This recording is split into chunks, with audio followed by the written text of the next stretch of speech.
Good morning, everyone. Good morning, Mrs. Eileen Taladro. We are here today to present to you our topic all about flexibility. Flexibility definition, why is it important, different levels, warning signs, and positive indicators.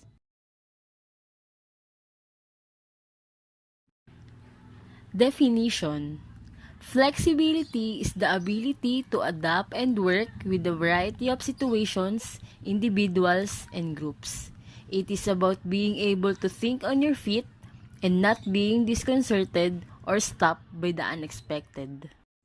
Being adaptable in the workplace is important for a number of reasons. For one, employers value employees that are successfully able to manage changes in the workplace. In addition, the more adaptable you are, the more productive you'll be overall.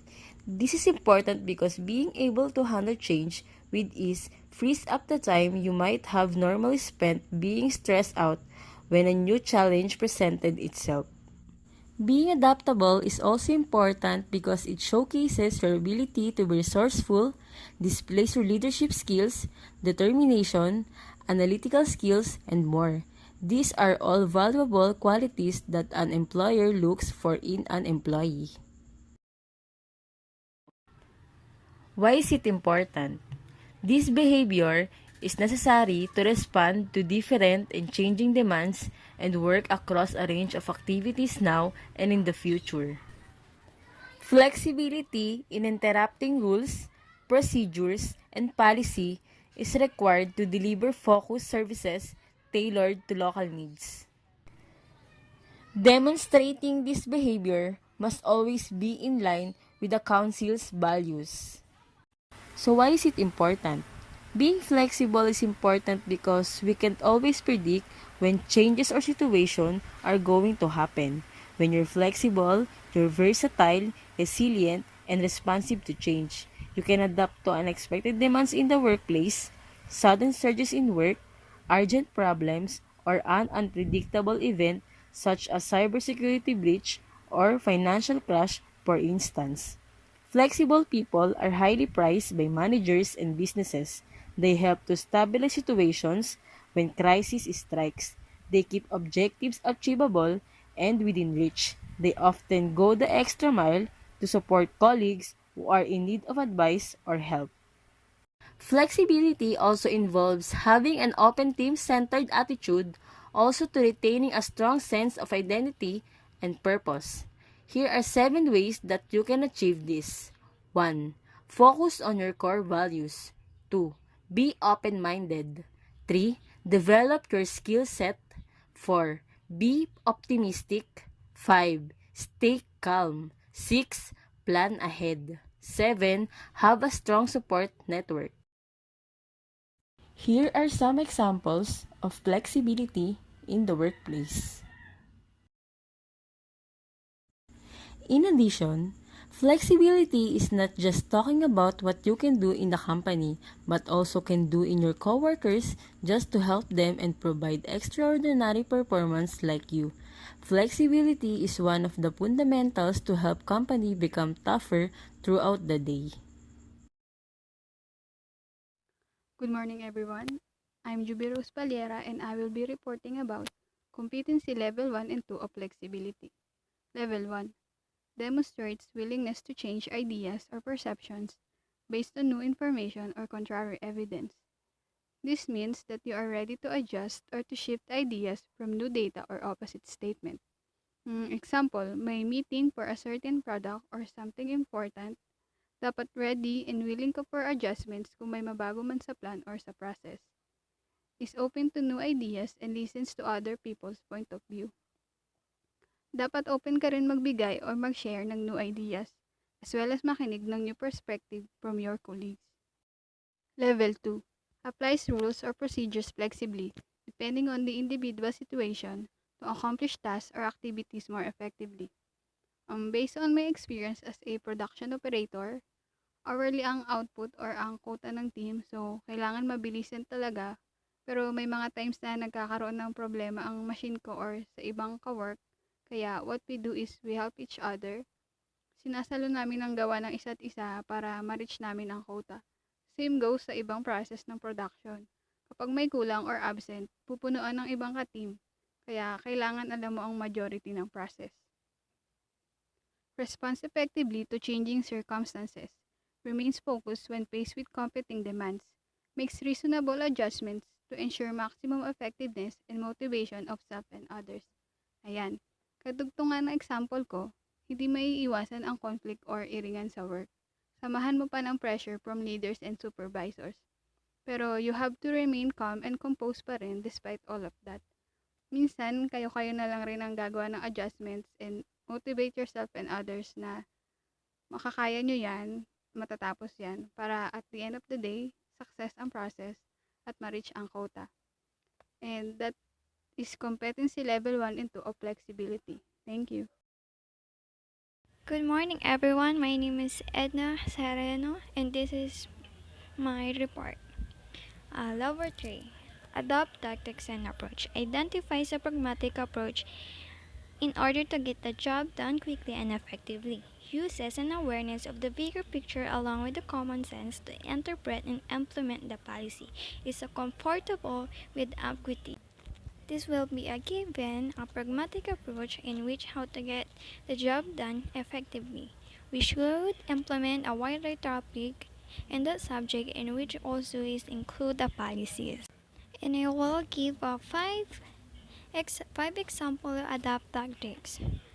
Number 1 is tactics is putting intent on action. Number 2 is align with the strategy. Number 3 is typical defined and executed by manager. Tactics are tangible. Number 5 is involves concrete action and step to implementation in line with a direction. And in an approach is an any self-intended action that prepares to handle the future. Proactivity is considered as desirable trait in employee, team, or organization that can be constructed with recreative approaches that wait for the future to the happen before taking action. And that will be my report. Thank you. Good day everyone. My name is Christian James Dinatad. Reporting Level 4 makes organizational change. Change the overall plan, goal or project to fit the situation. Creates and support flexibility by introducing procedures which ensure quick turnaround and encourage flexibility in others. I have 8 tips for successful organizational change. Number 1. Clearly state your vision for the future. Number 2. Set short-term goals. Number 3. Start at the top. Number 4. Ask employees what they think. Number 5. Stay on top of resistance. Number 6. Create new communication channels. Number 7. Become an early adopter. And lastly, number 8. Keep a positive attitude. Warning signs. Sticking rigidly to the procedure even when inappropriate. As I mentioned before, there are procedures for flexibility. But being flexible doesn't mean sticking to the procedure. Being flexible means having improvised to any situation. Is not open to new ideas or ways of doing things. Being close-minded person will lead you to a stagnant pace on which you sticking to an old traditional ways of doing things and not being open to new ways of resolving things that will make your life much more easier. Is slow to adapt to feedback. Getting a feedback is a way to improve the performance of an individual. Being slow to adapt to a feedback will put you to square one. Fails to reassess priorities in the light of change.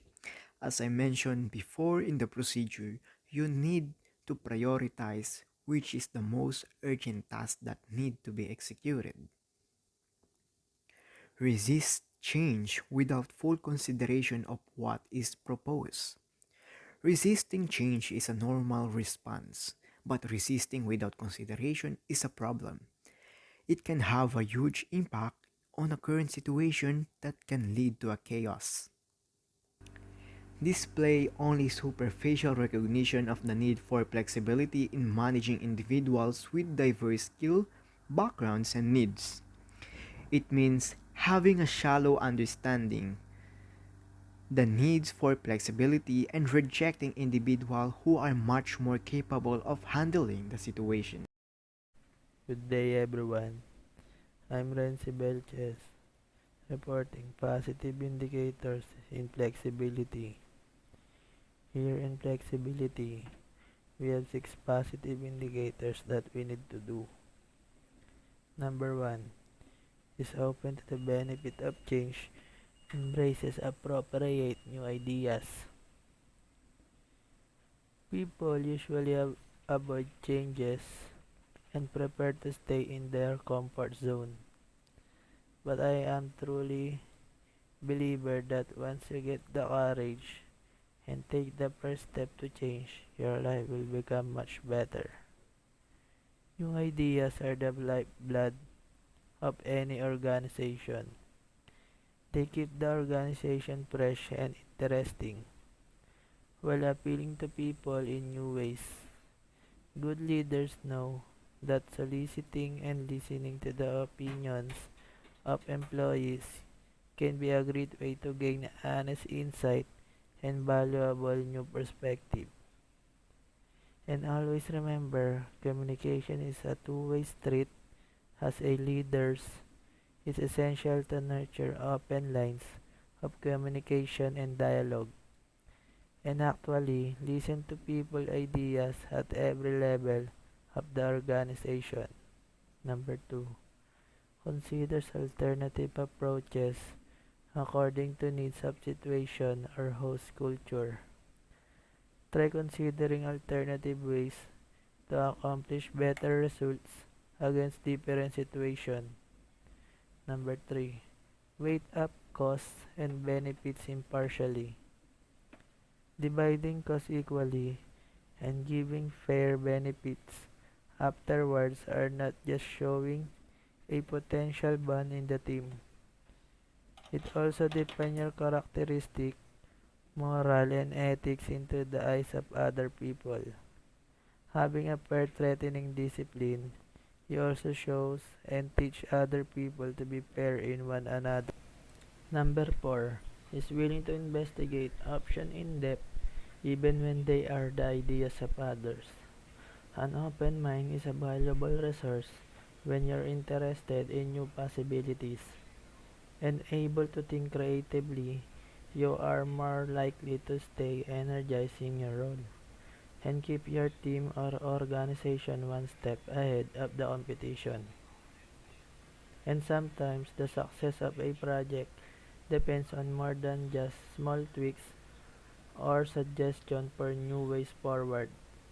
It needs someone to come up with a big radical, innovative idea.